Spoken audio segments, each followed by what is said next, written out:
Welcome to our channel. If you are new on this channel, please subscribe our channel for growth of our family.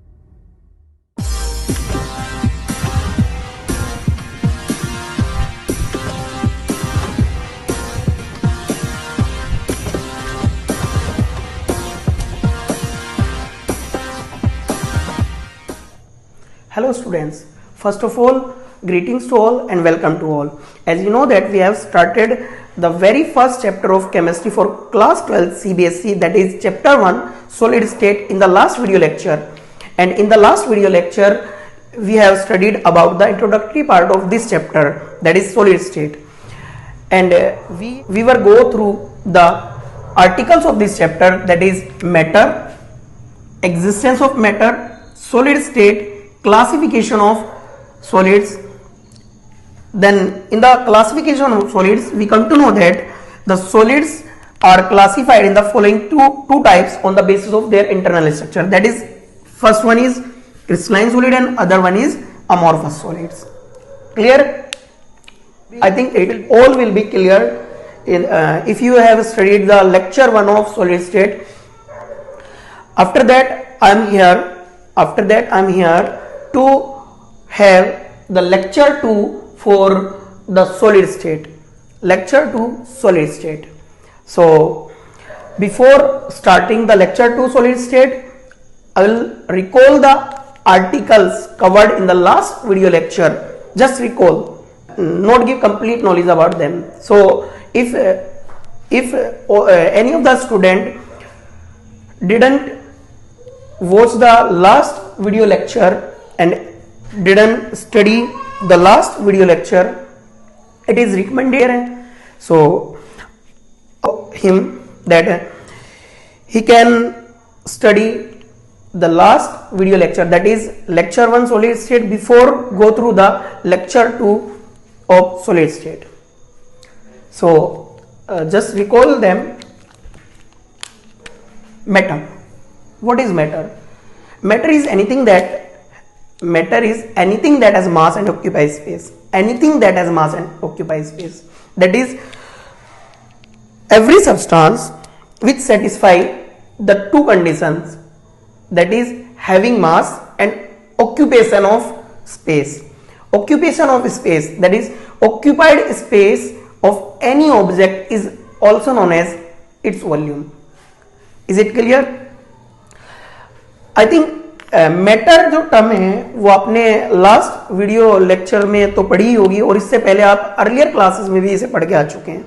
सो हम इसके बारे में कुछ ज्यादा बातें नहीं करते, फिर भी मैं आपको बता देता हूं. Everything which has mass and occupy space, that is known as matter. Clear है? तो चलिए अगले आर्टिकल की तरफ बढ़ते हैं जो हमने लास्ट वीडियो लेक्चर में कवर किया है. Existence of matter. A matter exist one of the 3 common physical states, that is solid state, liquid state and gas state. अगर मैं बात करूं solid state की, solid state होता क्या है? solid state से पहले हम solids को स्टडी कर लेते हैं. solids होते क्या हैं? all the substances or matter having definite shape as well as definite volume. What? Definite shape as well as definite volume. So अभी मैं आपको थोड़ी सी बात बता देना चाहता हूं. लास्ट वीडियो लेक्चर में जब हम इसकी डेफिनेशन दे रहे थे तो by mistaken slip of tongue की वजह से क्या हो गया था, वहां डेफिनिट मास बोला गया था. सो उसे बच्चे आप रिप्लेस कर दोगे किससे? डेफिनिट शेप से. ठीक है? It all occurred by mistake. Clear है? सो उसे रिप्लेस कर लीजिएगा. सो सॉलिड्स की डेफिनेशन क्या होती है? ऑल द मैटर और substances having definite shape as well as definite volume. मतलब किसी सब्सटेंस का अगर शेप डेफिनिट है एंड आपका वॉल्यूम ऑक्यूपाइड स्पेस डेफिनिट है तो वो क्या होगा? वो सॉलिड कहलाएगा. क्लियर है? फॉर एग्जांपल इसके कुछ एग्जांपल भी आपने कंसीडर किए हुए हैं. सो उनमें से एक कॉमन सा एग्जांपल जो आपके सामने है वो दिखा रहा हूं. क्या है? मान लो ये मार्कर है, तो ये मार्कर एक सॉलिड का एग्जांपल है. अब कैसे है इसे समझ लेते हैं. देखिए अगर मैं इसकी बात करूं तो ये मेरी पॉकेट में भी उतना ही, अगर मैं इसे अपनी पॉकेट में रखूं तो उतना ही स्पेस ऑक्यूपाई करेगा जितना कि एक टेबल पर करेगा. क्लियर है? मतलब इसका occupied space that is volume definite है. क्लियर है? और जब मैं इसे क्या करता हूं, वेइंग स्केल पर रखता हूं, तो इसमें कुछ मास भी होता है। क्लियर है? दैट्स व्हाई इसका डेफिनिट मास है और डेफिनिट शेप है, और इसीलिए हम क्या बोल सकते हैं, इस मार्कर को सॉलिड बोल सकते हैं। क्लियर है? सो सॉलिड का एक कॉमन एग्जांपल मैंने आपको बता दिया। अगर आप जानते हैं जो मेटल्स आपकी रूम टेम्परेचर पर क्या होती हैं, definite shape definite volume contain करती हैं, वो क्या कहलाती हैं, सॉलिड्स कहलाती हैं। इसी तरीके से आयनिक कंपाउंड सॉलिड्स होते हैं, जनरली सॉलिड्स होते हैं। इसी तरीके से अगर हम बात करें किसकी, स्टोन की, बुक्स की, पेन की, चेयर की, ठीक है, फ्लोर की, ये सब के सब आपके क्या हैं, सॉलिड्स हैं। और भी बहुत सारे एग्जांपल सॉलिड्स के होते हैं, लाइक डायमंड। क्लियर है?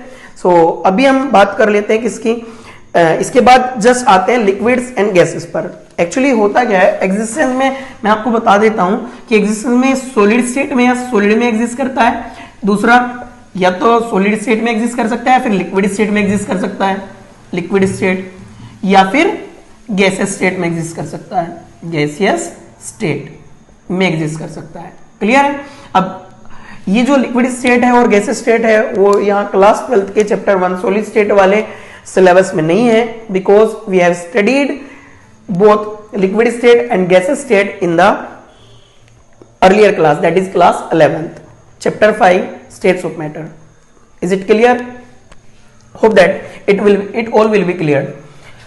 So ये हमारे सिलेबस में नहीं है, लेकिन ये आपके क्लास 12th के सिलेबस में है, ये क्लास 12th के सिलेबस में है, प्रॉपरली पढ़नी है। तो अभी हम इसके बारे में जिक्र करेंगे, लेकिन इससे पहले हमने सॉलिड्स को पढ़ा। क्लियर है? सॉलिड्स अगर हम बात करें, हाँ, सॉलिड स्टेट के बारे में, सॉलिड स्टेट होता क्या है, ठीक है, उसे पढ़ने से पहले हम सॉलिड्स स्टडी करते हैं, जैसे कि हमने अभी किया है। सॉलिड्स क्या होते हैं, डेफिनिट शेप। अगेन बता देता हूं कि पहले जो लेक्चर 1 है उसमें बाय मिस्टेकन आपका क्या है, जो यहां डेफिनिट शेप है इसकी जगह डेफिनिट मास था, which is too wrong. Clear है? सो इसे आप रिप्लेस कर लीजिएगा शेप से। क्लियर है? सो सॉलिड्स के बाद आपने क्या कर लिया, डेफिनिट वॉल्यूम। तो ऐसे सारे सब्सटेंस जिनका डेफिनिट शेप डेफिनिट वॉल्यूम होता है वो क्या कहलाते हैं, सॉलिड्स कहलाते हैं। क्लियर है?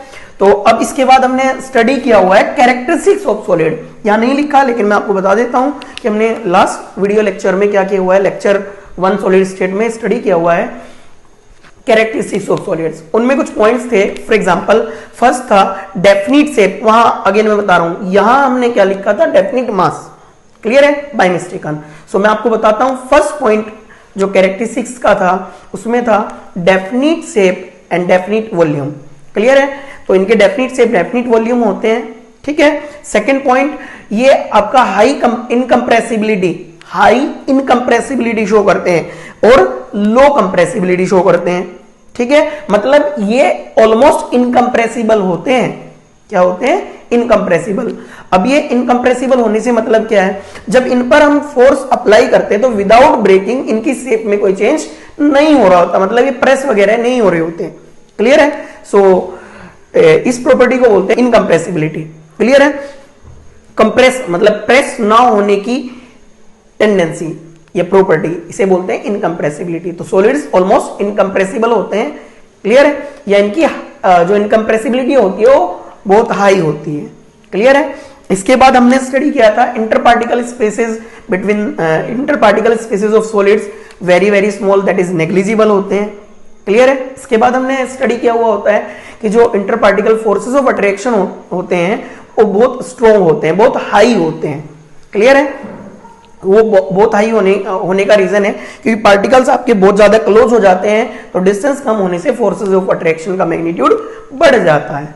क्लियर है? इसके बाद नेक्स्ट आर्टिकल था आपका क्या, next article almost inability to flow था। क्या था? Inability to flow. तो जो सॉलिड्स होते हैं वो आपके क्या होते हैं, अनेबल टू फ्लो होते हैं, मतलब वो फ्लो नहीं कर पाते। मतलब अगर मैं इस मार्कर को अपनी पॉकेट में रखूं तो ऐसा नहीं कि मेरे चलते चलते ये मार्कर फ्लो करके शर्ट की पॉकेट से पैंट की पॉकेट में आ जाए या फिर नीचे फर्श पर चला जाए फ्लो करके, ऐसा नहीं होता। क्लियर है? सो इसका मतलब इनमें आपका लिक्विड्स या गैसेस की तरह फ्लो करने की टेंडेंसी नहीं होती। और जब इनमें फ्लो करने की टेंडेंसी नहीं होती तो इन्हें नॉन फ्लूइड्स बोला जाता है। क्या बोला जाता है? Non fluids. और जो आपके पास लिक्विड्स और गैसेस होते हैं उनमें आपकी क्या होती है? फ्लो करने की टेंडेंसी होती है। दैट्स वाई उन्हें क्या कहा जाता है? फ्लूइड्स बोला जाता है, उन्हें फ्लूइड्स बोल देते हैं। क्लियर है? सो अभी आगे बढ़ते हैं। इसके बाद इनकी डेंसिटी बहुत हाई होती है। शायद ये पॉइंट मैंने आपको डिस्कस ना करा हो तो फिर भी मैं आपको बता देता हूं। इनकी डेंसिटी जो होती है, डेंसिटी क्या होती है? डेंसिटी होती है मास ऑफ यूनिट वॉल्यूम। अगर ये यूनिट हो तो जो भी मास होगा उस सब्सटेंस का that will be known as density. तो होता क्या है?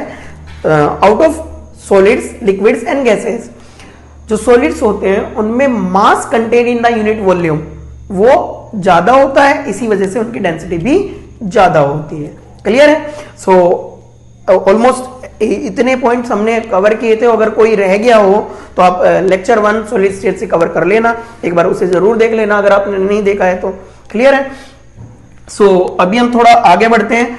हमने स्टडी किया था इसके जस्ट बाद क्या कि जो आपकी कैरेक्टरिस्टिक्स होती हैं सॉलिड्स की, तो जब हम सॉलिड्स के डेली लाइफ में एग्जांपल देखते हैं तो उनमें कुछ सॉलिड्स तो ऐसे होते हैं जो सारी प्रॉपर्टी मतलब all the properties of solid को सेटिस्फाई कर रहे होते हैं, और कुछ ऐसे होते हैं जो इनमें से कुछ को सेटिस्फाई नहीं कर पाते। मतलब अगर हम इनकी किसी सॉलिड को लेकर उनकी कैरेक्टरिस्टिक्स को क्या करें? स्टडी करना चाहें, सॉलिड की कैरेक्टरिस्टिक्स को स्टडी करना चाहें, तो कुछ सॉलिड ऐसे आते हैं जो सारी कैरेक्टरिस्टिक्स को सेटिस्फाई कर रहे होते हैं, ठीक है, और कुछ ऐसे होते हैं जो नहीं कर पाते। क्लियर है? ये भी हमने लास्ट लेक्चर में पढ़ा है। मतलब यहां से कंक्लूजन ये निकल रहा है कि प्रॉपर्टी के बेस पर सॉलिड्स दो टाइप के होने चाहिए। क्लियर है? Solids should be classified in the two types. Clear है? बट जब फर्दर इन्वेस्टिगेशन की गई तो ये ऑब्जर्व हुआ कि ऐसे सॉलिड्स जो सारी प्रॉपर्टी एग्जिबिट करते हैं, सारी प्रॉपर्टी शो करते हैं, सेटिस्फाई करते हैं एक सॉलिड की, उनकी जो इंटरनल स्ट्रक्चर होती है उसमें जो कंस्टिट्यूएंट पार्टिकल होते हैं वो एक डेफिनिट एंड रेगुलर पैटर्न में अरेंज्ड रहते हैं throughout the whole solid. Clear है? Throughout the bulk of solid. Is it clear? So okay, let's move to the other side. क्या होता है कि जो आपके पास दूसरे टाइप के सॉलिड होते हैं उनकी इंटरनल स्ट्रक्चर अगर ऑब्जर्व की जाती है तो उसमें कोई रेगुलर आपका अरेंजमेंट ऑफ कंस्टिट्यूएंट पार्टिकल नहीं मिलता, और अगर कभी मिलता भी है तो एक शॉर्ट रेंज में मिलता है। क्लियर है? सो अब अगर हम कंक्लूड करें तो हम ये कंक्लूजन निकाल पाते हैं कि जो प्रॉपर्टीज ऑफ सब्सटेंसेस और सॉलिड हैं वो क्या होती हैं? वो कोरिलेट करती हैं किससे?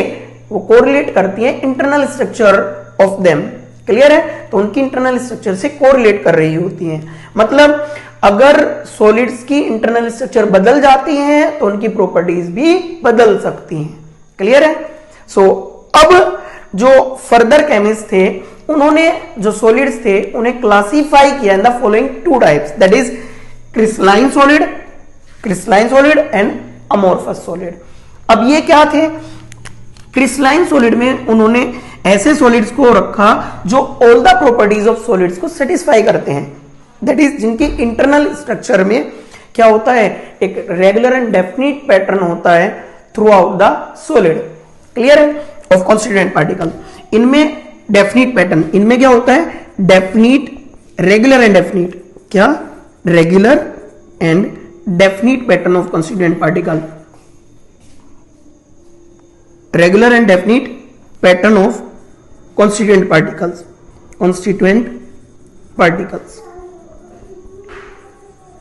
और इनमें कोई रेगुलर एंड डेफिनिट पैटर्न नहीं होता।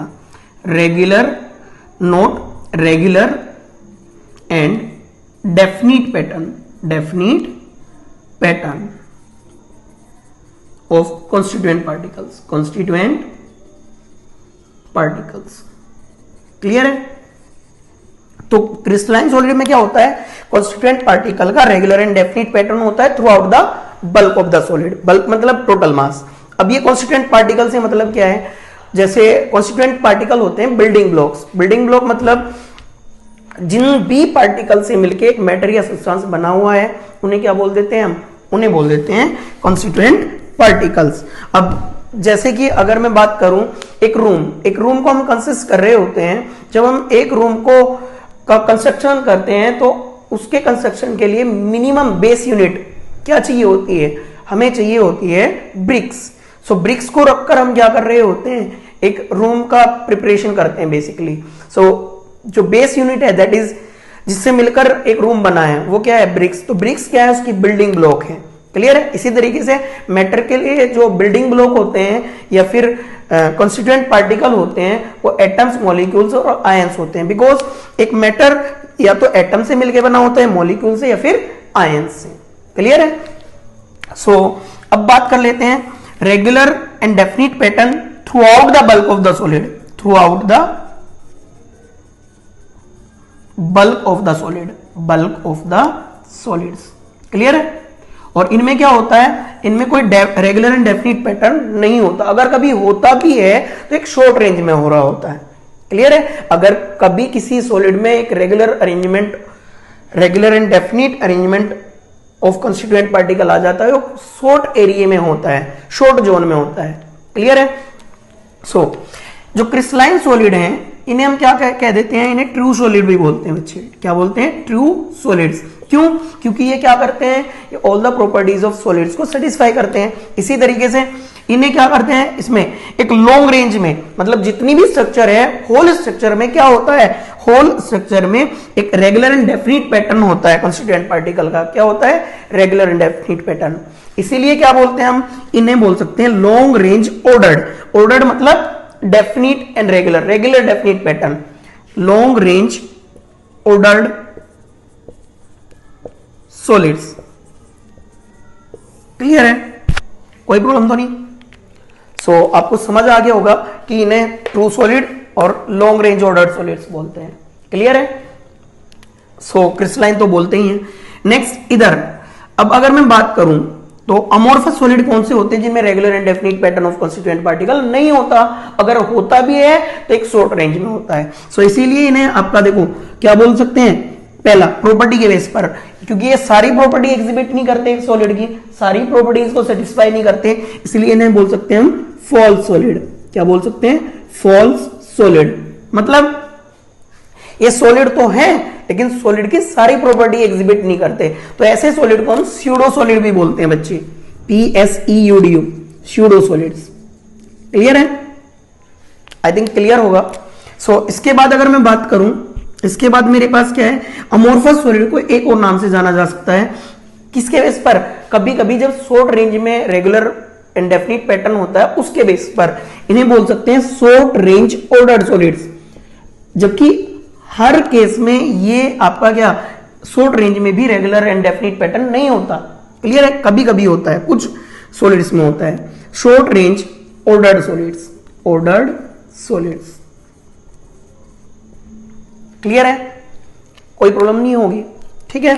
सो अब एक छोटी सी टर्म जो थी वो अमोर्फस, इसका मीनिंग क्या था। ठीक है, अब मैं बात कर लेता हूं अमोर्फस टर्म का मीनिंग। ये हमने लास्ट वीडियो में भी कवर किया हुआ है सब कुछ।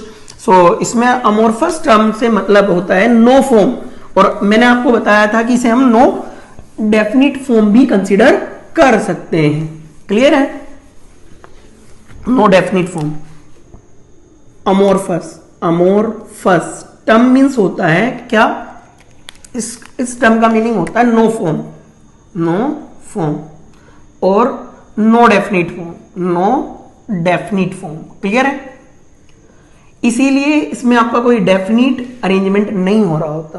क्लियर है। सो चलिए अभी अगर हम आगे बात करें तो welcome dear students to the lecture 2 of solid state, और अब आगे के आर्टिकल्स हम इसमें कवर करने वाले हैं। क्लियर है। सो चलिए, जैसे कि अभी आपने लास्ट लेक्चर में स्टडी किया हुआ है, क्या सॉलिड्स दो टाइप में क्लासिफाई किए गए, क्रिस्टलाइन सॉलिड, दूसरा अमोर्फस सॉलिड। ठीक है, इनकी डेफिनेशंस हम कवर कर चुके हैं, और साथ साथ मैं एग्जांपल एक बार और आपको रिकॉल करा देता हूं। जो क्रिस्टलाइन सॉलिड के एग्जांपल्स थे, क्रिस्टलाइन सॉलिड्स जिनमें regular and definite pattern of constituent particle through out the bulk of solid, यानी कि टोटल मास ऑफ सॉलिड में होता है, इंटरनल स्ट्रक्चर ऑफ सॉलिड में होता है। क्लियर है, उनके एग्जांपल्स, ये एग्जांपल्स की बात है बच्चे, बस एग्जांपल्स। क्लियर है। सो जो एग्जांपल्स होते थे, इसमें एग्जांपल की अगर मैं बात करूं तो इसमें फर्स्ट है आयनिक solids, ionic compounds. Ionic compounds सारे सॉलिड होते हैं, आयनिक कंपाउंड्स, और आयनिक सॉलिड्स भी बोल सकते हैं, आयनिक सॉलिड्स। क्लियर है। अब इसके अगर मैं एग्जांपल्स की बात करूं तो इसमें देखो सोडियम, पोटेशियम, अमोनियम, ठीक है, लिथियम, इनके जो मैग्नीशियम, कैल्शियम, इनके सारे कंपाउंड तो हमेशा सॉलिड होते हैं, ठीक है, और वो आयनिक कंपाउंड होते हैं। देखिए लाइक NaCl, अगर मैं बात करूं तो यहां क्या ले लेता हूं मैं, NaCl, NaNO3, KCl, KNO3, CuSO4 etcetera. Clear है। सो ये कुछ एग्जांपल्स हैं आयनिक सॉलिड्स के। आयनिक सॉलिड में एक और एग्जांपल आप कंसीडर करेंगे, ammonium chloride, NH4Cl, ammonium chloride, sodium chloride, sodium nitrate, potassium chloride, potassium nitrate, copper sulphate. Clear है। सो ये कुछ एग्जांपल्स है, कॉमन एग्जांपल है आयनिक सॉलिड्स के जो मैंने आपको बता दिए हैं। इसके बाद नेक्स्ट होते थे क्या, नेक्स्ट होते थे मेटल्स। अब मेटल्स में अगर मैं बात करूं तो block of metal, metal block बोल सकते हैं आप इन्हें, मेटल ब्लॉक्स। ब्लॉक्स की अगर मैं बात करूं, देखो मेटल ब्लॉक्स उन्हीं मेटल के बनते हैं जो सॉलिड होती हैं रूम टेम्परेचर पर। मतलब मेटल सारी ही ऑलमोस्ट क्या होती हैं, सॉलिड होती हैं, except some, that is mercury at room temperature and gallium. Clear है। सो ये जनरली आपकी क्या होती हैं, सॉलिड्स होती हैं, ठीक है। लाइक मैं अगर बात करूं टिन की, tin Sn, copper Cu, zinc Zn, iron Fe, sodium, potassium वगैरह तो आपको पता ही है ये। और कुछ एग्जांपल्स हैं किसके, निकेल, Ni, प्लेटिनम, ठीक है। और भी कुछ एग्जांपल्स हमने उसमें स्टडी किए होंगे तो देख लेना, ठीक है, पहले वाले लेक्चर में। इसके बाद कुछ organic compounds, organic compounds, organic compounds. अब इसके लिए कंडीशन है क्या, organic compounds having definite MPT, melting point, ठीक है। मेल्टिंग पॉइंट से मतलब वो टेम्परेचर जिस पर एक सॉलिड मेल्ट हो रहा होता है, मतलब वो टेम्परेचर जिस पर एक सॉलिड की लिक्विड स्टेट और सॉलिड स्टेट दोनों टुगेदर एग्जिस्ट करती हैं, उसे बोलते हैं मेल्टिंग पॉइंट। उस टेम्परेचर को मेल्टिंग पॉइंट कहा जाता है। क्लियर है। तो जिनके लिए फिक्स्ड मेल्टिंग पॉइंट होंगे ऐसे ऑर्गेनिक कंपाउंड क्या कहलाने वाले हैं, आपके क्रिस्टलाइन सॉलिड्स। तो उनकी कुछ एग्जांपल लाइक नेफ्थेलीन, नेफ्थेलीन, बेंजोइक एसिड। अब बेंजोइक एसिड का फॉर्मूला भी आपको पता होना चाहिए। बेंजोइक एसिड का formula C6H5COOH, molecular formula. Clear है। सो अब आगे बात करूं तो इस तरीके से, और sugar, urea etcetera, sugar, urea etcetera, ठीक है। और भी बहुत सारे हो सकते हैं जिनके मेल्टिंग पॉइंट डेफिनिट होते हैं। क्लियर है। सो जो आपके क्या थे क्रिस्टलाइन सॉलिड्स हैं, उनके एग्जांपल्स में क्या क्या आते हैं, ionic compounds, metals, organic compounds having definite melting points. इसके अलावा भी, मतलब इससे अलग भी कुछ आते हैं, लाइक डायमंड, ग्रेफाइट। ग्रेफाइट तो आपने देखा ही है, जो सेल्स होते हैं उसमें आपका इलेक्ट्रोड की फॉर्म में यूज होता है, या फिर जो पेंसिल्स होती हैं, जो पेंसिल का टिप होता है उसमें भी उसे बनाने के लिए यूज हो रहा होता है, ठीक है। डायमंड, डायमंड ज्वेलरी वगैरह में यूज होता है, आपने 10th क्लास में पढ़ा हुआ है, ग्रेफाइट भी पढ़ा हुआ है। इसी तरीके से एक होता है क्वार्ट्ज।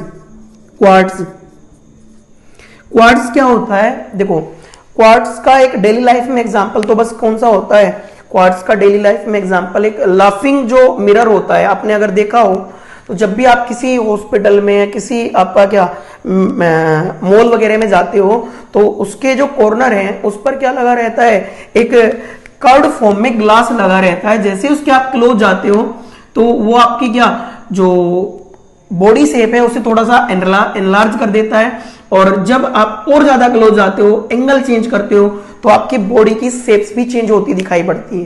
क्लियर है। उसे बोलते हैं लाफिंग मिरर, ठीक है। तो उसे बनाने के लिए यूज होता है। और जो आपकी क्या होती है, आपके पास वॉल क्लॉक होती है, उनमें आपका क्या ऑसिलेटर की फॉर्म में यूज किया जाता है। क्लियर है। और भी कुछ एग्जांपल्स होते हैं जिनमें से कुछ कॉमन एग्जांपल मैंने आपको बता दिए।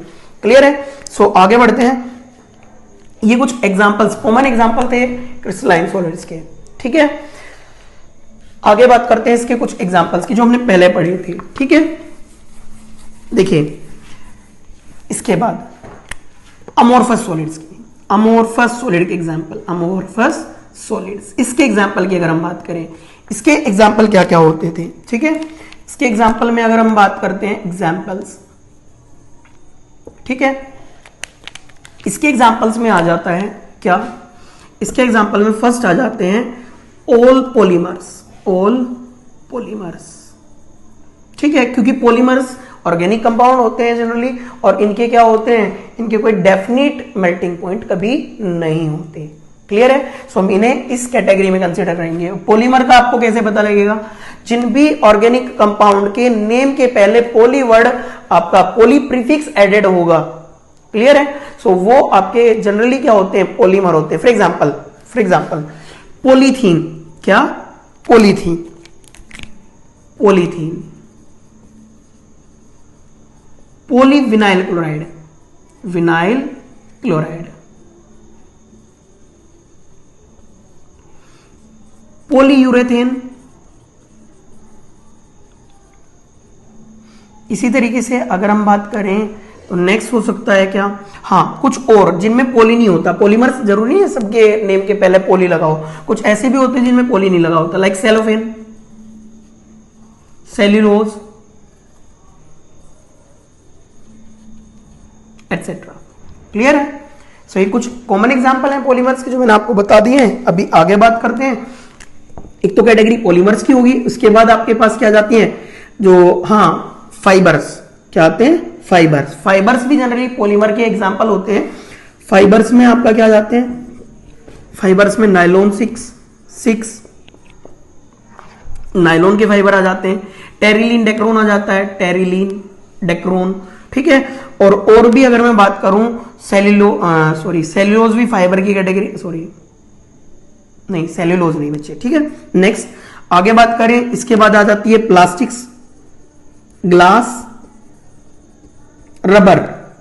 रबर भी पॉलीमर होती है, प्लास्टिक भी पॉलीमर, रबर भी पॉलीमर। क्लियर है, और अगर हम बात करें तो और क्या हो सकता है, और ये कुछ एग्जांपल्स है कॉमन से जो आपने पढ़ने थे, आपने ऑलमोस्ट पढ़ लिए होंगे। ठीक है, तो चलिए अब लेक्चर 2 को अच्छे से स्टार्ट कर लेते हैं। ठीक है, again welcome to lecture 2 of solid state after the recalling of lecture 1 in this video। so इस लेक्चर में हम क्या कर रहे हैं, आगे की स्टडी कर रहे हैं, क्योंकि हमने क्या पढ़ लिया है, टाइप्स ऑफ सॉलिड पढ़ लिए हैं। उसमें हम क्या पढ़ चुके हैं, क्रिस्टलाइन सॉलिड्स, अमोर्फस सॉलिड्स को प्रॉपर्ली स्टडी कर चुके हैं। ठीक है, और उनकी डेफिनेशन क्या होती है, एग्जांपल्स क्या होते हैं। अब जैसा कि हमने पहले से स्टडी किया है कि सॉलिड्स को प्रॉपर्टी के बेस पर, कैरेक्टरिस्टिक्स के बेस पर क्लासीफाई किया गया है, तो इनकी जो कैरेक्टरिस्टिक्स हैं वो डिफरेंट होने वाली हैं। ठीक है, सो वो डिफरेंट कैरेक्टरिस्टिक्स होती क्या है, तो उनके बेसिस पर हम क्या कर सकते हैं, crystalline solid and amorphous solid को डिफरेंशिएट कर सकते हैं। सो उन कैरेक्टरिस्टिक्स के बेसिस पर ही मैं क्या कर रहा हूं, डिफरेंशिएट कर रहा हूं। डिफरेंशिएशन बिटवीन, डिफरेंस ले लेते हैं, difference between amorphous solids, crystalline solids, पहले क्रिस्टलाइन लेंगे हम, crystalline solids and amorphous solids, amorphous solids.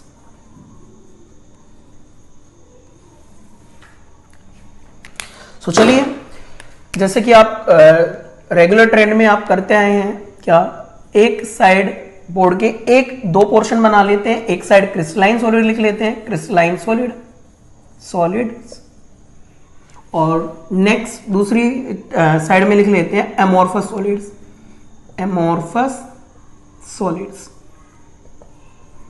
ठीक है,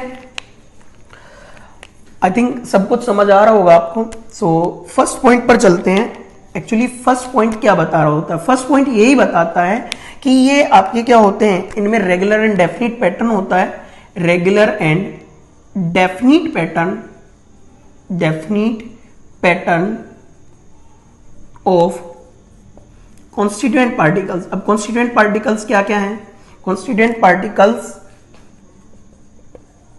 होते हैं दोनों में ही एटम्स मॉलिक्यूल्स और आयंस। कॉन्स्टिट्यूएंट पार्टिकल्स हमेशा एटम्स, मॉलिक्यूल्स और आयंस हुआ करते हैं, ठीक है, इनमें से कोई भी हो सकता है। Regular and definite pattern of constituent, मतलब ये क्या है, they have regular and definite pattern of constituent particles through out the bulk of solid, through out the bulk of solid, bulk of solids, ठीक है। चलिए अगर दूसरी साइड बात करें हम, अमोर्फस की side, sorry first point amorphous की साइड, इनमें क्या होता है, दे डू नॉट हैव, यहां आ जाएगा बस do not have, they do not have, बाकी सब कुछ है, यही वाला सब कुछ यहां रिपीट हो जाएगा, यहां क्लियर है क्या, they do not have regular and definite pattern of constituent particles, atoms, molecules और ions throughout the bulk of solid, ठीक है। अगर इनमें कभी होता भी है तो शॉर्ट रेंज में होता है। इसी की वजह से हम सेकंड डिफरेंशिएशन पॉइंट ले सकते हैं क्या, अगर सेकंड डिफरेंशिएशन पॉइंट की बात करूं तो सेकंड डिफरेंशिएशन पॉइंट क्या हो सकता है, ये लॉन्ग रेंज ऑर्डर्ड सॉलिड्स होते हैं, लॉन्ग रेंज ऑर्डर्ड सॉलिड्स, ठीक है, और ये क्या होते हैं, ये होते हैं short range ordered solids, short range ordered solids, ठीक है। थर्ड प्रॉपर्टी देखिए, थर्ड प्रॉपर्टी जो डिफरेंशिएट करने के काम आ रही है अपने, ये तो आपने पढ़ लिया लॉन्ग रेंज क्यों है, शॉर्ट रेंज क्यों है, ठीक है। यहां जाते हैं थर्ड पॉइंट पर। थर्ड पॉइंट क्या कह रहा है, they have sharp melting point, they have sharp, sharp को हम थोड़ा सा ऐसे लिख लेते हैं, sharp melting point, melting point. अभी जो शार्प मेल्टिंग पॉइंट है इसका मतलब है डेफिनिट यानी कि फिक्स्ड एमपीटी, ठीक है। तो ये शार्प मेल्टिंग पॉइंट एग्जिबिट करते हैं, क्या करते हैं, इनका शार्प मेल्टिंग पॉइंट होता है, they have sharp melting point, ठीक है। फॉर एग्जाम्पल अगर मैं बात करूं तो मान लो अपने पास कोई भी सॉलिड है, ठीक है, तो एक सॉलिड मान लेता हूं मैं, लेट कर लिया मैंने, let A is a solid, एक सॉलिड है, ठीक है। और अगर मैं इस सॉलिड की बात करूं तो जो इसका मेल्टिंग पॉइंट है एमपीटी, ठीक है, वो भी मैं लेट कर लेता हूं कि वो है आपका 150 डिग्री सेल्सियस, लेट, ठीक है, ये कितना है 150 डिग्री सेल्सियस। तो जो है सॉलिड 150 डिग्री सेल्सियस टेम्परेचर पर आपका क्या होता है, मेल्ट होता है। जैसा कि मैंने अभी थोड़ी देर पहले जिक्र किया था कि मेल्टिंग पॉइंट क्या होता है, वो टेम्परेचर जिस पर इसकी solid state as well as liquid state both आपका क्या होती है, कंटेंट होती है, टुगेदर कंटेंट होती है, ठीक है। तो अब मैं अगर बात करूं, देखिए ध्यान से, होगा क्या, अगर मैं हीट करना स्टार्ट करूं ए को मैं 150 डिग्री सेल्सियस पर हीट कर दूं, तो जब ये सॉलिड ए 150 डिग्री सेल्सियस पर हीट होगा, हीट अप करने पर क्या हो जाएगा, ये मेल्ट होना स्टार्ट हो जाएगा, अपनी लिक्विड फॉर्म में कन्वर्ट होना स्टार्ट हो जाएगा, ठीक है। और जैसे जैसे हम टेम्परेचर बढ़ाएंगे तो टेम्परेचर नहीं बढ़ेगा, लेकिन क्या होगा, इसी टेम्परेचर पर ये होल सॉलिड लिक्विड में कन्वर्ट हो जाएगा। अभी क्या है, ये सॉलिड इस टेम्परेचर पर होल सॉलिड कन्वर्ट हो जाएगा लिक्विड में, liquid form of whole solid, liquid form of whole solid, clear है। सो सॉलिड की जो फॉर्म है, होल फॉर्म है, होल सॉलिड जो है वो मान लो 5 ग्राम है, 10 ग्राम जितना भी है, वो सबका सब लिक्विड फॉर्म में इसी टेम्परेचर पर आपका क्या हो जाएगा, कन्वर्ट हो जाएगा, क्लियर है। टेम्परेचर नहीं बढ़ेगा, समझ आई बात, जब तक ये सारा मेल्ट नहीं हो जाता, क्लियर है। सो अब अगर मैं बात करूं तो ये जो आपका क्या है 150 डिग्री सेल्सियस है, क्या ये फिक्स हो गया इस सॉलिड के लिए, बिल्कुल, क्योंकि ये मेल्ट ही तब होगा, होल मेल्ट तब होगा जब टेम्परेचर 150 डिग्री सेल्सियस प्रोवाइड कर दिया जाएगा, क्लियर है। तो इसका मेल्टिंग पॉइंट क्या है, शार्प। तो ऐसे ही कुछ बहुत सारे ऑर्गेनिक कंपाउंड वगैरह आपके क्या होते हैं, लाइक शुगर, ऑलमोस्ट इसका 184 के आसपास मेल्टिंग पॉइंट होता है डिग्री सेल्सियस में, क्लियर है। तो अगर मैं बात करूं तो क्या होता है, इनके मेल्टिंग पॉइंट शार्प यानी कि डेफिनिट होते हैं, फिक्स्ड होते हैं। और अगर इस वाले साइड बात करें हम अमोर्फस सॉलिड्स की साइड, ठीक है, तो इनके लिए कोई डेफिनेट मेल्टिंग पॉइंट नहीं होता. दे do not have, sorry, they do not have, do not have sharp MPT melting point. MPT कैसे भी आप शॉर्ट फॉर्म लिख सकते हो. they do not have sharp melting point, but they get soft, they get soften over a range of temperature. मतलब fix temperature तो होता नहीं, लेकिन अगर टेम्परेचर आप प्रोवाइड करते जाए एक रेंज ऑफ टेम्परेचर प्रोवाइड कर दे, रेंज ऑफ टेम्परेचर, तो ये सॉफ्ट हो जाते हैं. Temperature then start to flow very slowly. ठीक है, तो तब क्या होते हैं, ये स्टार्ट कर देते हैं फ्लो करना. क्या करते हैं, start to flow very slowly, बहुत धीमे धीमे. ठीक है, धीमे धीमे. क्लियर है, जो गाना भी है उसकी तरह से. ठीक है, then start to flow very slowly, बहुत स्लोली आपका क्या फ्लो करना स्टार्ट कर देते हैं. और इस प्रॉपर्टी की वजह से इन्हें सुपर कूल्ड लिक्विड भी कहा जाता है. क्या कहा जाता है, सुपर कूल्ड लिक्विड. मतलब इनका जो फ्लो होता है, वेरी स्लो जो फ्लो होता है, ये क्या होता है, ये जब हम किसी लिक्विड को एक्सट्रीमली कूल कर देते हैं, सुपर कूल कर देते हैं, तो तब जितना फ्लो एक लिक्विड में होता है उतना फ्लो लगभग इसमें मिलता है. क्लियर है, इसीलिए इन्हें सुपर कूल्ड लिक्विड कहा जाता है. क्लियर है. अगर आपसे पूछा जाए कि इनमें से कोई एग्जांपल ले लिया जाए अमोर्फस सॉलिड से, लाइक आपका glass is considered to be super cooled liquid. Give reason. So इसका रीजन क्या है, इसका रीजन है glass being amorphous solid has a tendency to flow but very slowly. Clear है. अगेन आंसर सुनिएगा. Glass being an amorphous solid, it has a tendency to flow but very slowly. ठीक है, that's why it is considered as super cooled liquid. Clear है. और इसे ही आपका क्या pseudo solid भी कहा जाता है. स्यूडो सॉलिड क्यों, देखो स्यूडो वर्ड कहां लगता है, जब भी कोई आपका क्या हो रहा होता है, जो रियल थिंग है वो आपका क्या होती है, वो किसी दूसरी थिंग की तरह बिहेव करती है. क्लियर है. फॉर एग्जांपल देखिए, जो ये अपने पास क्या है, एक लिक्विड की तरह बिहेव कर रहा है. ये सॉलिड्स हैं तो सॉलिड्स, लेकिन बिहेव किसकी तरह कर रहे हैं, लिक्विड्स की तरह. क्लियर है. इसीलिए इन्हें स्यूडो सॉलिड्स कहा जाता है. क्या कहा जाता है, स्यूडो सॉलिड्स. क्लियर है. सो इसका एक एग्जांपल भी है, जैसे कि रबर. मान लो रबर को आप क्या करें, हीटअप करें, तो रबर एकदम से आपका जैसे क्या हो रहा था, जैसे ए सॉलिड या शुगर, यूरिया वगैरह क्या हो रहे थे, एक पर्टिकुलर टेम्परेचर पर हीटअप हो रहे थे. क्या हो रहे थे, जैसे यूरिया का मान लो जो मेल्टिंग पॉइंट है ऑलमोस्ट आपका 132 डिग्री सेल्सियस के आसपास है. तो यूरिया को जब 132 डिग्री सेल्सियस पर हीट करते हैं तो almost whole urea is converted into liquid, it's liquid state at that particular temperature. Clear है. लेकिन रबर के केस में ऐसा नहीं होता. रबर लिक्विड में कन्वर्ट होती है, लेकिन एक वाइड रेंज ऑफ टेम्परेचर में होती है. ये फिक्स नहीं होती कभी भी रबर के लिए. क्लियर है.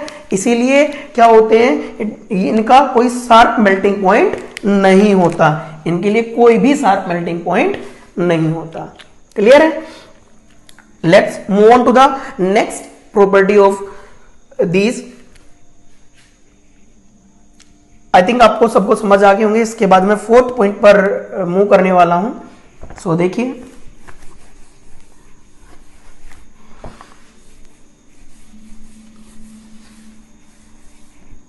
चलिए नेक्स्ट प्रॉपर्टी है fourth. Then fourth cleavage property. क्या बोलते हैं इसको हम, क्लीवेज प्रॉपर्टी बोलते हैं बच्चे. Cleavage property. अब क्लीव वर्ड कहां यूज किया जाता है, जहां कुछ काटा जाता है. क्लियर है. So cleavage property, they show cleavage property, show cleavage property. अब आपको समझ नहीं आ रहा होगा कि ये क्या है. ठीक है, तो मैं आपको बता देता हूं क्लीवेज प्रॉपर्टी। दैट इज, अगर मैंने शार्प एज टूल से कट करता हूं, शार्प एज टूल मतलब शार्प एज नाइफ हो, कुछ भी हो, it doesn't matter, sharp edge tool होना चाहिए। क्लियर है? शार्प एज टूल और शार्प एज नाइफ से अगर मैं इन्हें कट करता हूं तो ये जो कट करने के बाद न्यू सरफेस बनती हैं, पीसेस की न्यू सरफेस जो बनती हैं वो रेगुलर एंड प्लेन होती है, मतलब स्मूथ होती हैं। क्लियर है? सो इस प्रॉपर्टी को बोलते हैं क्लीवेज प्रॉपर्टी। जो भी सॉलिड्स शार्प एज टूल से कट करने के बाद plain and regular surface provide करते हैं ऑफ न्यू पीसेस, तो वो आपके क्या कहलाते हैं? वो क्लीवेज प्रॉपर्टी को शो करते हैं। क्लियर है?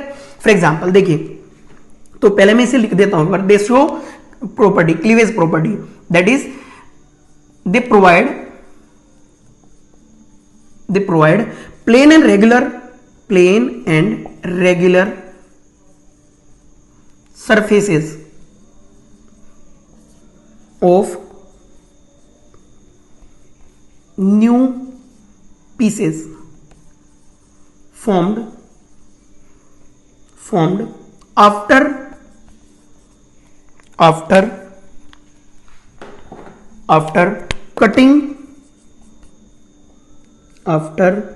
cutting them with cutting these solid, ऐसा कर लेते हैं, these solids with sharp edge tool. जब भी शार्प एज टूल और नाइफ से इन्हें कट करते हैं तो इनकी जो सरफेसेस हैं वो रेगुलर एंड प्लेन आती हैं, तो इस प्रॉपर्टी को बोलते हैं क्लीवेज प्रॉपर्टी। फॉर एग्जांपल मान लो एक मेटल पीस है, मेटल किसका एग्जांपल होता है? क्रिस्टलाइन सॉलिड का। तो मैं एक मेटल ले लेता हूं और जब मैं इसे कट करता हूं तो अगर मैं शार्प एज टूल से कट करूं तो जो नए आपके क्या बनेंगे? नए पीसेस बनेंगे, उनकी जो सरफेस होगी वो क्या होगी? प्लेन एंड रेगुलर होगी, जिगजैग नहीं होगी। ठीक है ना? कैसी है? Plain and regular surface. ये नए पीस है, new surfaces are plain and regular, new surfaces are plain and regular. Clear है? तो जो नई सरफेस होंगी वो प्लेन एंड रेगुलर होने वाली है, नॉट जिगजैग। ठीक है? मतलब टेढ़ी मेढ़ी नहीं होगी। क्लियर है? समझ आई बात? सो अब अगर मैं बात करूं दूसरी साइड, ठीक है, दूसरी साइड अगर मैं बात कर लेता हूं, ये जो फोर्थ पॉइंट है, ठीक है, तो ये क्लीवेज प्रॉपर्टी शो नहीं करते हैं। ठीक है? तो मैं यहां लिख देता हूं सीधे सीधे, दे डू नॉट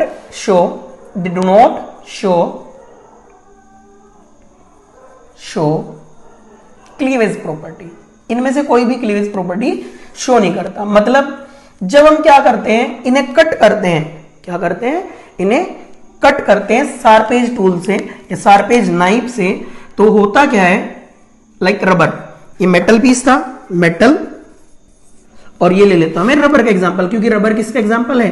रबर है अमोर्फस सॉलिड का एग्जांपल। तो जब मैं इसे कट करता हूं तो इसकी जो सरफेसेस है, न्यू सरफेसेस क्या है? न्यू सरफेसेस जो होती हैं वो आपकी क्या होती हैं? जिगजैग आती हैं, ऐसे करके। क्लियर है? ऐसे जिगजैग सरफेस होती हैं। ठीक है? Zigzag surfaces. क्लियर है? कोई प्रॉब्लम तो नहीं है? आई थिंक समझ आ गया होगा यहां तक। तो इसके बाद एक अदर प्रॉपर्टी और है, उसे भी डिस्कस कर लेते हैं, जिससे जो हमारा difference between crystalline solid and amorphous solid है वो अच्छे से क्लियर हो जाए। सो नेक्स्ट जो प्रॉपर्टी है उस पर मूव करते हैं। This is fifth property.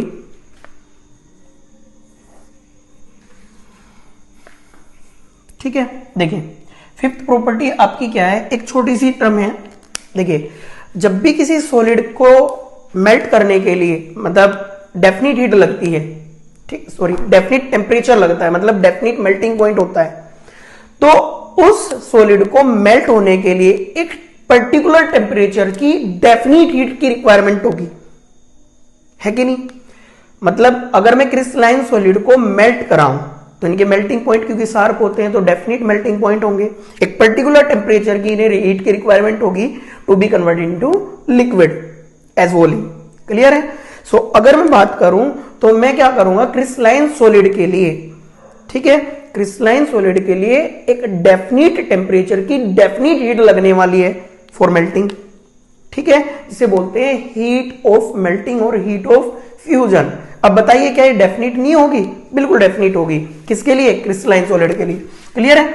तो यहां आपका क्या होती है? डेफिनिट हीट ऑफ फ्यूजन होती है, definite heat of fusion. Clear है? Definite heat of fusion. और इधर अगर मैं बात करूं, इधर no definite heat of fusion, इनके लिए कोई डेफिनिट हीट नहीं होती क्योंकि इनके लिए वाइड रेंज लगती है टेम्परेचर की मेल्ट होने के लिए। No definite heat of fusion. Clear है? तो इनके लिए डेफिनिट हीट ऑफ फ्यूजन नहीं होती है।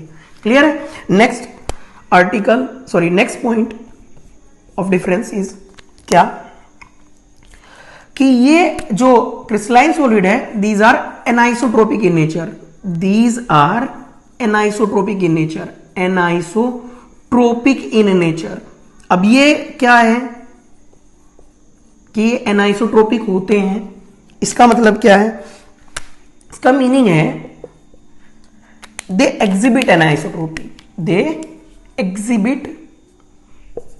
एग्जिबिट एनाइसोट्रोपी। इनमें क्या होती है? एनाइसोट्रोपी होती है बच्चे, ठीक है। अब हमें पढ़ना जरूरी है एनाइसोट्रोपी होती क्या है। क्लियर है? सिमिलरली इनमें एनाइसोट्रोपी होती है तो उनमें एनाइसोट्रोपी नहीं होती है। अभी हम इसे आ रहे हैं कि एनाइसोट्रोपी होती क्या है। 6 पॉइंट इधर भी लिख देते हैं, दीज आर नॉट एनाइसोट्रोपिक। अब जब नॉट एनाइसोट्रोपिक होते हैं तो इन्हें लिखते हैं these are isotropic. Iso an हटा दिया जाए तो ये बचेगा आइसोट्रोपिक, आइसोट्रोपिक। क्लियर है? दीज आर आइसोट्रोपिक मतलब that is they exhibit isotropy, they exhibit isotropy. Clear है? अब बात कर लेते हैं एनाइसोट्रोपी क्या होती है। इसके लिए आपको एक कॉमन सा एग्जांपल कंसीडर करना होगा। किसका? क्रिस्टलाइन सॉलिड का। इसी तरीके से अमोर्फस सॉलिड का एक कॉमन एग्जांपल ले लेंगे। क्लियर है? तो फिलहाल मैं बता देता हूं आपको, देखिए ध्यान से। मैं यहां एक आयनिक सॉलिड का एग्जांपल ले रहा हूं बच्चे, आयनिक सॉलिड, ठीक है। क्या आयनिक सॉलिड एग्जाम्पल होते हैं क्रिस्टलाइन सॉलिड के? होते हैं कि नहीं? हाँ बिल्कुल होते हैं।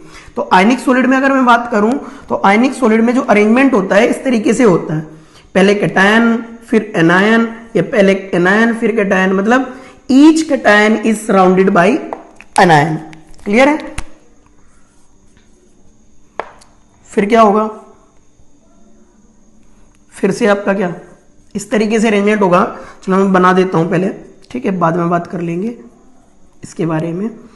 और फिर से आपका ए फिर बी नेगेटिव, ठीक है, और यहाँ B negative and this is also B negative. Clear है? सो अभी मैं अरेंजमेंट बना के दिखा देता हूं आपको। ए पॉजिटिव,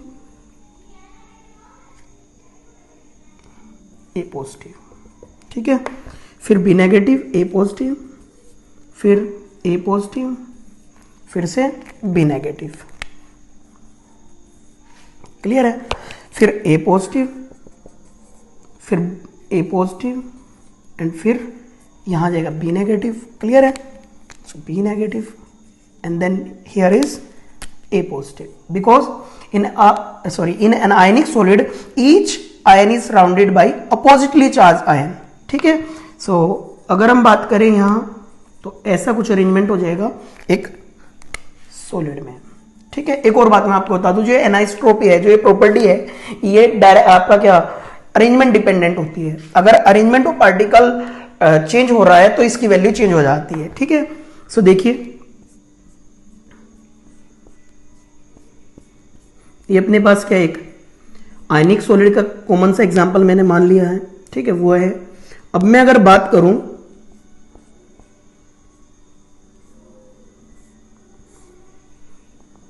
ठीक है, सुनिए, अब मैं अगर बात करूं, देखिए अगर होता क्या है, सॉलिड्स की कुछ फिजिकल प्रॉपर्टी, ठीक है, डायरेक्शन डिपेंडेंट होती है बच्चे।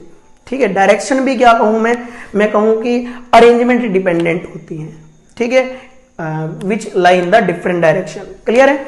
सो अगर मैं बात करूं कुछ physical property like refractive index of glass, refractive index clear है। इसी तरीके से थर्मल एक्सपेंशन,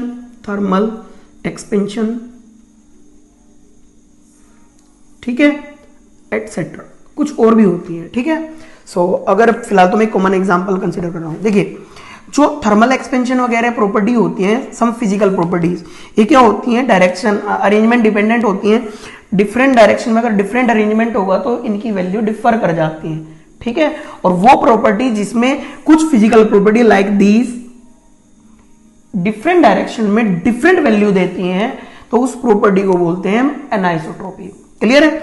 सो देखिए ध्यान से, अगर हम इस डायरेक्शन में बात करें तो इस डायरेक्शन में अगर इनमें से थर्मल एक्सपेंशन की बात करूं तो इस डायरेक्शन में किस पर डिपेंड करेगा, देखिए बी के बाद ए आता है, बी नेगेटिव के बाद ए पॉजिटिव के बाद बी नेगेटिव, मतलब पार्टिकल की नेचर कैसी है कि ए पॉजिटिव बी नेगेटिव आ रहे हैं। जब मैं इस डायरेक्शन में जाता हूं,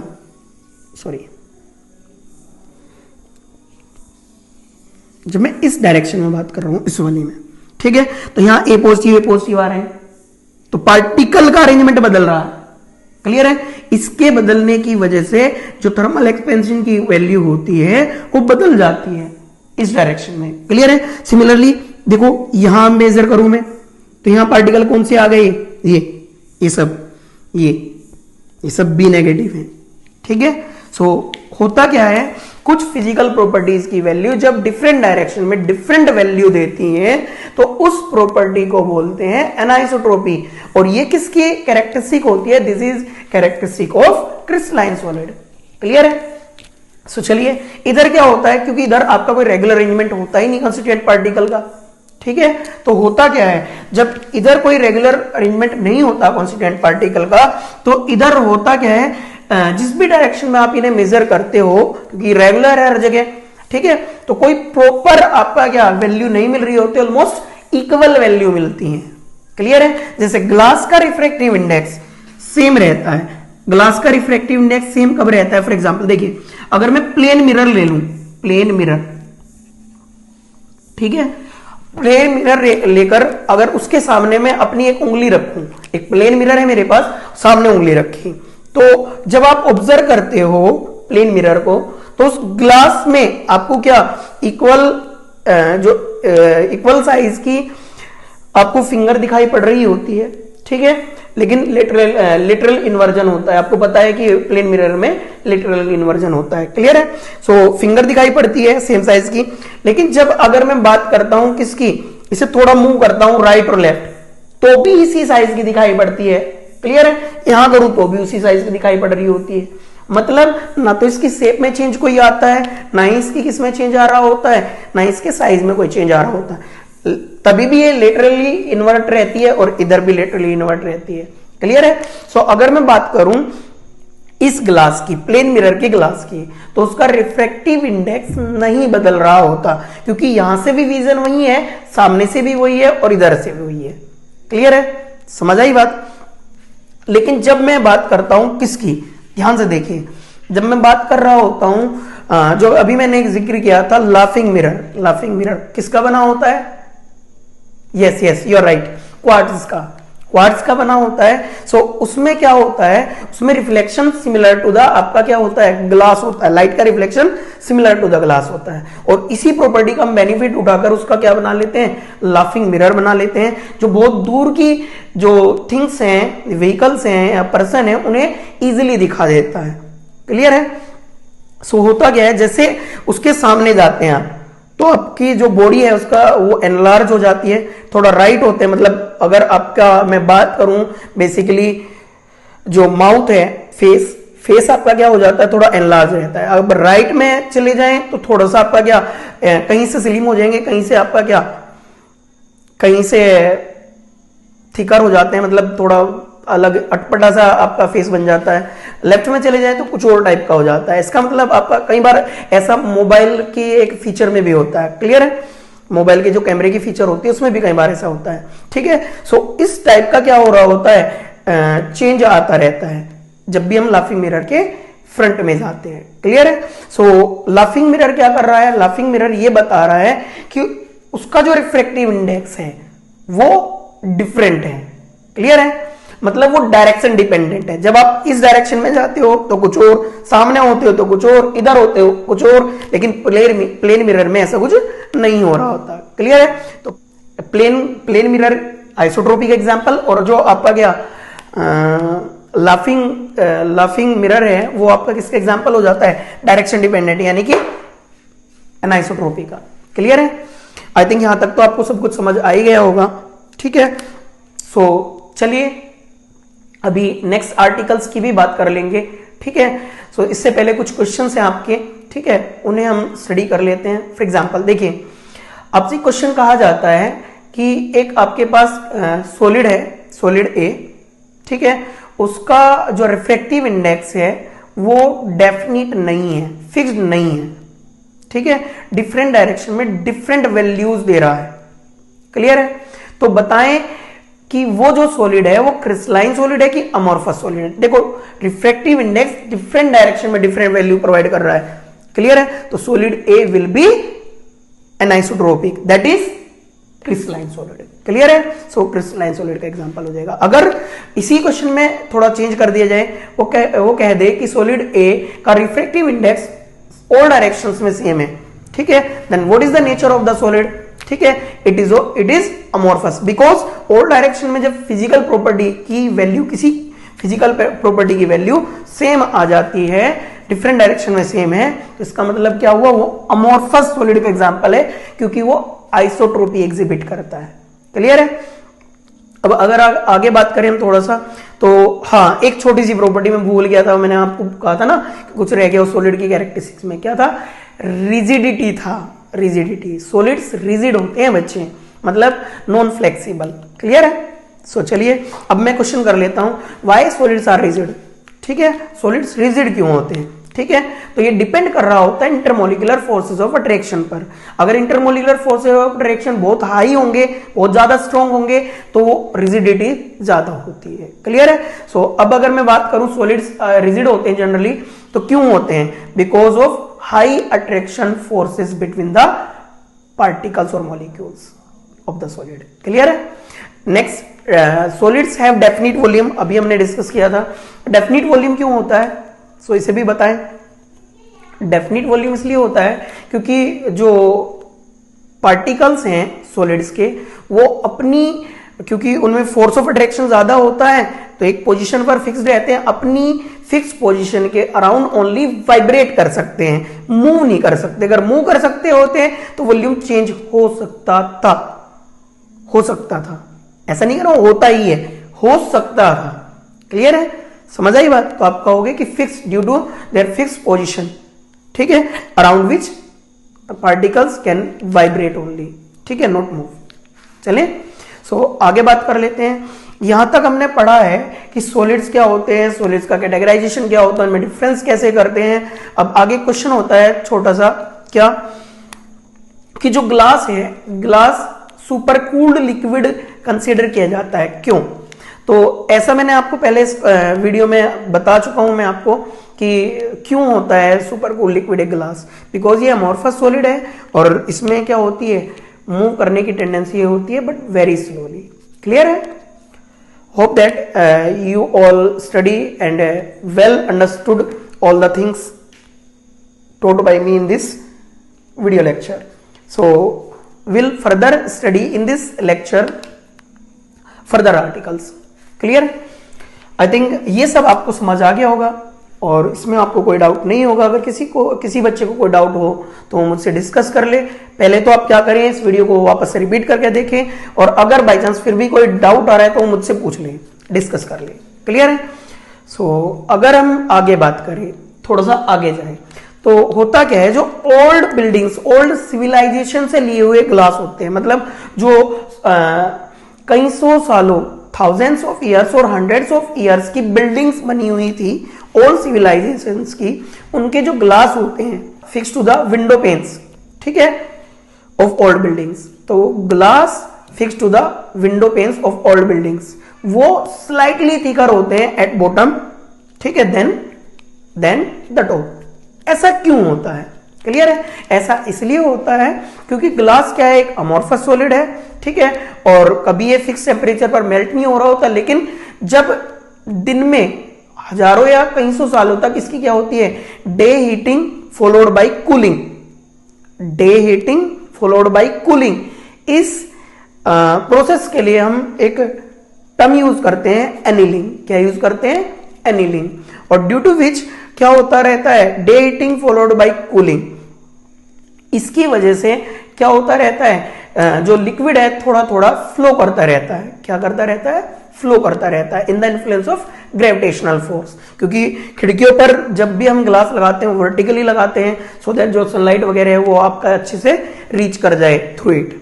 क्लियर है। तो जब वर्टिकल हम लगाते हैं तो जो टॉप है उससे जो ग्लास है वो थोड़ा थोड़ा आपका क्या रहता है, फ्लो करता रहता है विदाउट मेल्ट, मेल्ट तो होता नहीं, विदाउट मेल्टिंग फ्लो करता रहता है। रीजन है उसका कि दिन में हीट होता है, रात को कूल हो जाता है, फिर हीट होता है, फिर कूल हो जाता है, तो क्या होता रहता है, फ्लो करता है ग्रेविटेशनल फोर्स के इन्फ्लुएंस में। ठीक है। सो धीरे धीरे धीरे धीरे कई सौ सालों हजारों सालों तक जाने के बाद जो बॉटम है, बॉटम ऑफ ग्लास, वो स्लाइटली रिकर हो जाती है as compare to top. Clear है। नेक्स्ट क्वेश्चन इज हियर, क्या ओल्ड सिविलाइजेशन के जो ग्लास हैं, ये ऑब्जर्व किया गया कि ओल्ड सिविलाइजेशन के मॉन्यूमेंट या बिल्डिंग के जो ग्लास हैं fix to the window panes, वो क्या होते हैं, कहीं कहीं किसी किसी प्लेस से क्या दिखाई पड़ते हैं, थोड़े ट्रांसलूसेंट से हो जाते हैं, मिल्की दिखाई पड़ते हैं। ऐसा क्यों होता है, ऐसा जो अभी हमने डिस्कस किया है एनीलिंग, उसी की वजह से होता है। Day heating followed by cooling, देखो हीट करने के बाद पार्टिकल का मूवमेंट पड़ेगा, तो वो आपका थोड़ा मूव करेंगे, इधर उधर जाएंगे, और जब रैपिड कूलिंग होगी मतलब नाइट कूलिंग होगी तो वो एक जगह फ्रीज होना स्टार्ट हो जाएंगे। तो होता क्या है, थाउजेंड्स या हंड्रेड्स ऑफ ईयर्स तक एनीलिंग का प्रोसेस होने के बाद, day heating followed by cooling regularly होने के बाद होता क्या है कि जो ग्लास है उसमें कुछ क्रिस्टलाइजेशन प्रॉपर्टी आ जाती है, अरेंजमेंट क्रिस्टलाइन सॉलिड जैसा हो जाता है। क्लियर है। इस वजह से वो मिलके दिखाई पड़ता है। ओके, चलिए अभी थोड़ा सा और आगे बात करेंगे हम। ठीक है। आई थिंक यहां तक तो सब कुछ क्लियर हो रहा होगा, अगर नहीं हो रहा हो तो आपको बताया गया है कि आपको क्या करना है। ठीक है। सो चलिए देखते हैं नेक्स्ट जो अपना क्या है आर्टिकल है, that is classification of crystalline solid. अब क्रिस्टलाइन सॉलिड क्यों, अमोर्फस क्यों नहीं, तो बच्चे मैं आपको बता दूं होता क्या है, कंस्टिट्यूएंट पार्टिकल्स की नेचर और forces of attraction between them के बेसिस पर हम क्या करते हैं, क्रिस्टलाइन सॉलिड को क्लासिफाई करते हैं। अब होता क्या है, इस चैप्टर में ज्यादातर जो पोर्शन है अपना, आगे का जो फर्दर पोर्शन आपको मिलने वाला है वो अबाउट क्रिस्टलाइन सॉलिड ही मिलने वाला है। रीजन, जो अमोर्फस सॉलिड होते हैं उनके तो कुछ ही देखो डेफिनेशन डिफरेंस वगैरह आते हैं, या फिर जो ये क्वेश्चन बताए ये आते हैं। ठीक है, ये पूछे जाते हैं, यही नॉलेज के लिए होते हैं, या फिर इनके एप्लीकेशन होते हैं। फॉर एग्जाम्पल जो अपने पास क्या होता है ग्लास, तो ग्लास एक अमोर्फस सॉलिड है, तो इसका एग्जांपल आपको पता है कि कहां, सॉरी इसका यूज आपको पता है कि कहां आप यूज करोगे, एप्लीकेशन क्या होगा। ठीक है। सो ऐसी कुछ इंपॉर्टेंस है वो कभी कभी आती हैं, लेकिन बाकी चीजें आपने पढ़ ली हैं। ठीक है। लेकिन अगर मैं अभी बात करूं क्रिस्टलाइन सॉलिड की, तो हमें क्रिस्टलाइन सॉलिड को फर्दर इन्वेस्टिगेट करना है, फर्दर स्टडी करना है। सो उसके कुछ टाइप्स होते हैं। ठीक है। सो अब देखिए हम स्टडी करने वाले हैं किसको, क्लासिफिकेशन ऑफ क्रिस्टलाइन सॉलिड को, which is based on the forces of attraction between the constituent particles and nature of the constituent particles। Clear है। सो चलिए इन्हें क्लासिफाई कर लेते हैं।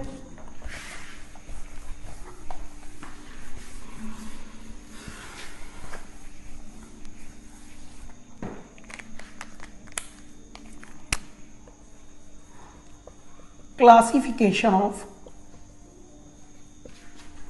Crystalline solids, classification of crystalline solids. देखिए इस क्लासिफिकेशन को बस मैं अभी फिलहाल के लिए आपको क्या बता देता हूं, आपको फ्लो चार्ट बता देता हूं। ठीक है। बाकी classification of crystalline solid we will study in the further lecture, that is lecture 3 solid state. Is it okay. So अभी तो इस पर फोकस कीजिए, इसके बाद बात करेंगे। ठीक है। तो जो फर्स्ट टाइप है इसका, वो होता है आयनिक सॉलिड। क्या होता है? आयनिक सॉलिड। अब नेम से ही आपको पता लग रहा है आयनिक सॉलिड्स में क्या होगा, आयनिक सॉलिड्स में जो कंस्टिट्यूएंट पार्टिकल्स हैं those will be ions. Ions दो टाइप के होते हैं, कैटायंस और anions, on the basis of their charge. Clear है? सेकंड ए बी, बी होने वाला है आपका क्या, बी होने वाला है मोलिकुलर सॉलिड्स। कैसा? Molecular solids. ठीक है, मोलिकुलर सॉलिड्स। इसमें क्या होंगे, इसमें जो कंस्टिट्यूएंट पार्टिकल होंगे दोज विल बी मॉलिक्यूल्स। देखिए इस वाले में क्या थे, constituent particle, CP, constituent particle कह देता हूं फिलहाल के लिए, ठीक है, constituent particles, P particles. Clear है? सो इसमें आयंस होते हैं, इसमें मॉलिक्यूल्स होते हैं। क्या होते हैं? मॉलिक्यूल्स। ठीक है। अब अगर मैं यहां बात करूं, जो अपने पास थर्ड है that will B metallic solids. Metallic solids, इसमें सारी अपनी मेटल्स आती हैं। ठीक है, और इसमें जो कंस्टिट्यूएंट पार्टिकल होता है बच्चों, एटम्स होते हैं। क्या होते हैं? एटम्स। ठीक है, अभी फर्दर इसके बारे में आगे डिस्कस करेंगे हम नेक्स्ट वीडियो लेक्चर में। ठीक है, तो अभी अगर बात करें तो नेक्स्ट होता है अपने पास कोवेलेंट सॉलिड्स। क्या होता है? Covalent solids. ठीक है, इसमें भी क्या होते हैं, कॉन्स्टिट्यूएंट पार्टिकल्स, एटम्स होते हैं। फिर हमने इन्हें एक साथ क्यों नहीं ले लिया, तो होता क्या है, इसमें जो क्या है कॉन्स्टिट्यूएंट पार्टिकल्स के बात करें तो यहां जो फोर्सेस ऑफ अट्रैक्शन होती है वो डिफर कर जाते हैं थोड़ा इससे। क्लियर है? इसी वजह से इसे अलग टाइप में क्लासिफाई कर दिया गया है। क्लियर है? होप दैट आप सबको इस वीडियो लेक्चर में पढ़ाई गई सारी चीजें आपको समझ आ रही होंगी। अगर समझ आ रही हैं तो ठीक है बच्चे, आप अच्छे से प्रैक्टिस कीजिए। अगर किसी बच्चे को समझ नहीं आई तो पहले वो रिपीट करे इस वीडियो लेक्चर को, और उसके बाद मुझसे डिस्कस कर ले अगर उसे समझ नहीं आ रहा है तो, किसी भी आर्टिकल में कोई भी प्रॉब्लम हो।